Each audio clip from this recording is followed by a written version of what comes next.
নমস্কার, আমি সোহিনী আর আমি নিয়ে চলে এসেছি আমার চ্যানেলের আরও একটা নতুন এপিসোড। আজ শনিবার আর কাল রবিবার, তাই কাল ছুটির দিনে একটু কষ্টকর রান্না করা যেতেই পারে, তাই না বলুন? তাই ভাবলাম আজ আপনাদের সাথে কচুর শাকের একটা রেসিপি শেয়ার করি।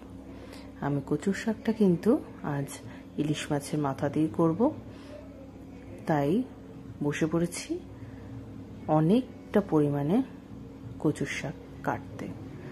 আস্তে আস্তে এক ঝুড়ি প্রায় হয়ে গেছে, কিন্তু অবশেষে যখন কাটা শেষ করলাম দেখছি এক ঝুড়ির থেকে অনেকটা বেশি পরিমাণে কিন্তু হয়ে গেছে। পরিমাণটা অনেকটা হয়ে গেছিল, তবুও এই জিনিসটা এমন যে আপামর বাঙালি এটার ভক্ত। দেখতেই পাচ্ছেন কতটা হয়েছে কচুর শাক।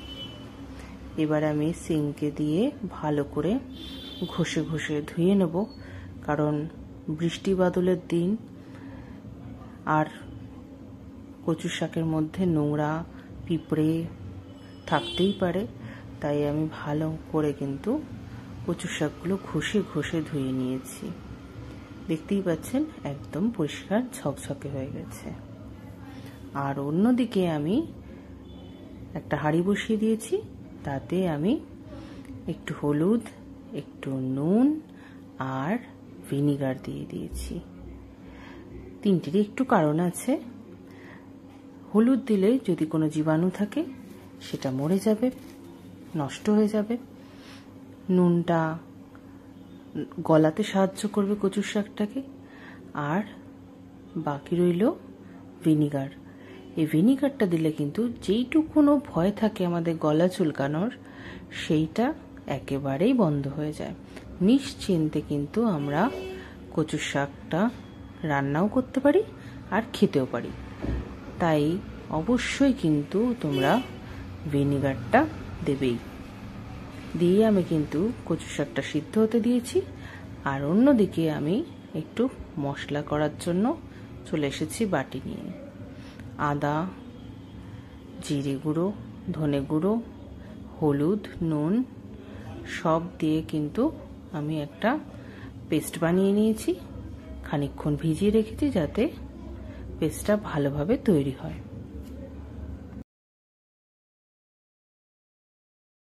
দেখতেই পাচ্ছ তোমরা, আমি পেস্টটা কিন্তু রেডি করে নিয়েছি আর একটা সাইডে রেখে দিলাম।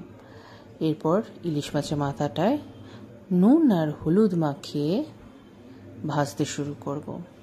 একদিকে কচুর শাকটা সিদ্ধ হচ্ছে আর অন্যদিকে আমি কড়া বসিয়ে ইলিশ মাছের মাথা দুটোকে ভালো করে ভেজে নেব।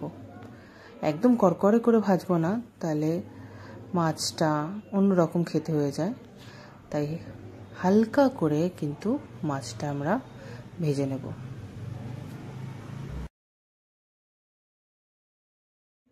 এই যে দেখো, মাছের মাথা দুটো কিন্তু আমি তেলের মধ্যে দিয়ে দিয়েছি আর এটা ভাজাও হয়ে গেছে।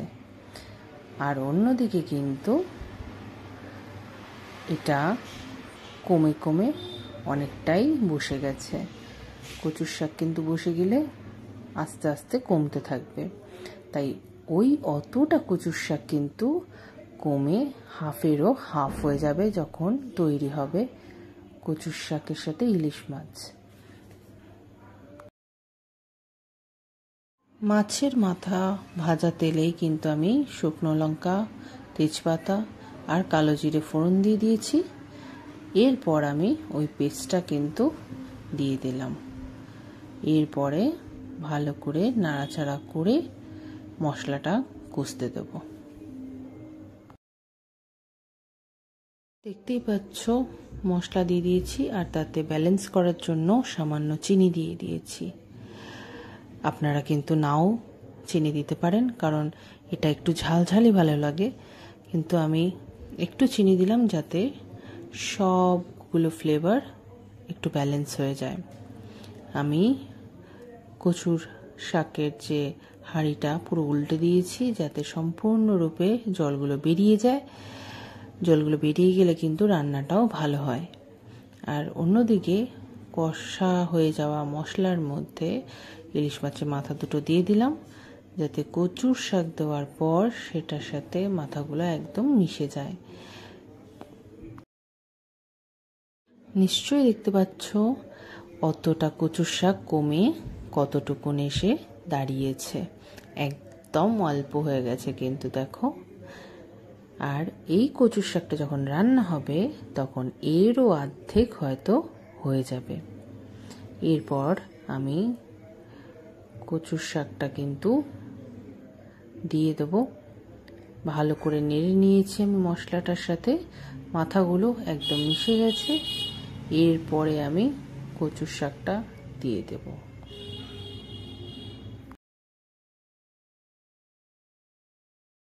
কচুর শাকটা দেওয়ার পরে কিন্তু আমরা ভালো করে নেড়ে নেব, যাতে মশলাগুলো কচুর শাকে ভালো করে মিশে যায়।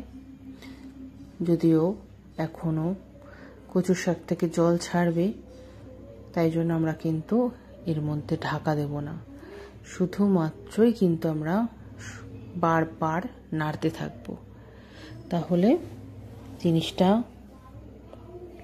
লেগে যাবে না কড়ার সাথে, টেস্টটা ভালো থাকবে। কচুর শাকের সাথে কিন্তু মশলাটা ভালোভাবে মিশে গেছে, একদম তেল ছেড়ে দিয়েছে কড়াতে। আর দেখতে কিন্তু ভারী সুন্দর হয়েছে, তাই না বলুন? কালকে রোববার, আমি আশা করব একটু কষ্ট করে বাড়ির লোকের জন্য এরম ধরনের একটু ভালো খাওয়ার, যা আমরা কষ্টের জন্য প্রায় ছেড়ে দিচ্ছি, সেই রান্নাগুলো আবার হোক আমাদের রান্নাঘরে। দেখো আমার রান্না করা কমপ্লিট। আজকে আমি একটু মাখা মাখা করেছি, অন্যদিন যদি একটু অন্যরকম করি তাহলে অবশ্যই তোমাদের কিন্তু দেখাবো। আজকে জন্য এইটা তোমাদের কেমন লাগলো, এই রকম যদি করো কেমন টেস্ট হয়েছে সেটা কিন্তু অবশ্যই জানিও কমেন্ট করে। আমি নিশ্চয়ই আশায় থাকবো। ততক্ষণের জন্য বাই বাই।